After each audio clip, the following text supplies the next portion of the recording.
Magandang tanghali! Kumusta po? Narito po ulit ang update natin para sa lagay ng ating panahon. Ngayong tanghali po ng June 30, 2026. Sa ngayon po ay patuloy pa rin na nagdudulot ng maulap na kalangitan na may mga pulo-pulo na mahina hanggang sa malalakas na pag-ulan. Ang sama ng panahon na ating binabantayan na nasa vicinity na po ng Oriental Mindoro at mamayang gabi o bukas ng madaling araw ay posible po na nandyan na sa West Philippine Sea.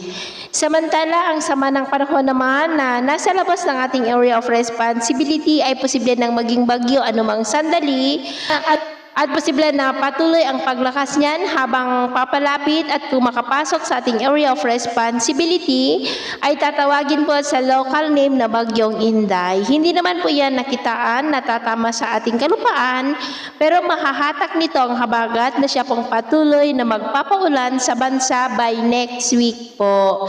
At ito naman ay pinapakita ng forecast model natin pong ginagamit hanggang po sa susunod na 2 linggo. At sa lagay ng ating panahon, ngayong tanghali ay nakakaranas ng maulap na kalangitan with isolated light to heavy rains ang Metro Manila, Calabarzon, Aurora, Zambales, ilang bahagi ng Isabela, Bicol Region, Mimaropa, Panay Island, Negros, Cebu, Sulu Archipelago, Zamboanga Peninsula, Northern Mindanao, Sorsogon, Davao at ilang bahagi pa po ng Central Luzon. At sa susunod na mga oras ay posible pa rin ang maulap na kalangitan with isolated rains sa ilang bahagi ng Northern Luzon, Central Luzon, Metro Manila, Calabarzon, Mimaropa, Bicol Region, Western Visayas, Central Visayas at Mindanao. Kaya mag-ingat po tayo sa mga banta pa rin ng mapagbaha at pagguho ng lupa. At sa atin naman pong mga baybayin,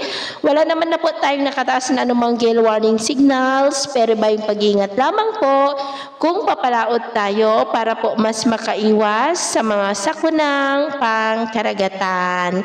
So yun po ng latest update natin sa araw na ito. Ako po muli si James na nagsasabing sa kahit na pagsubok po na darating sa ating buhay, huwag na huwag po tayong mawawalan ng pag-asa. Thank you and God bless!